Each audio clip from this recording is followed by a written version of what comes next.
नमस्कार फ्रेंड मु रंजन आपण देखुं इनफर्मेशन सुशांत सिंह राजपूत आत्महत्यार मृत्युर कारण किए सबुदिन परी तांको आत्महत्यार कारण आज पर्दाफाश हो बर्तमान जहाँ बड़ खबर आसी जे सुशांत सिंह राजपूत आत्महत्या पछरे प्रेमिका रिया चक्रवर्ती हाथ।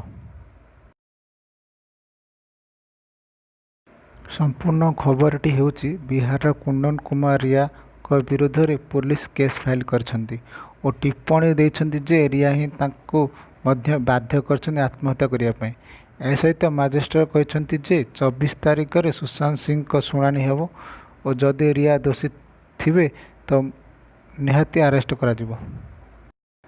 सबुठार बड़ कथा जे रिया को पुलिस अरेस्ट करिया प्राय 10 घंटा पचरा करथिले मध्य रिया किछि मुँह खोल नथिले। रिया चक्रवर्ती सुशांत सहित जहाँ भी सोशल मीडिया फोटो छाड़ते ताकू डिलीट कर सारी आ व्हाट्सएप जहाँ भी चैटिंग करते डिलीट कर पुलिस को डाउट रोचे। यह पूर्व आप जानी सलमान खान संजय लीला बचित एktha कापोर karan johar आदित्य चोप्रा विरुद्ध में केस फाइल कराई। प्रकृत दोषी किए सुशांत आत्महत्या पछर कारण किए होता पारे नेक्स्ट वीडियो अपन जानिबा। यदि वीडियोटी भल लगे सब्सक्राइब करेंगे, लाइक करेंगे, शेयर करेंगे, निहाती भाव चैनल को सब्सक्राइब करेंगे केवे भूलिबे नहीं। धन्यवाद।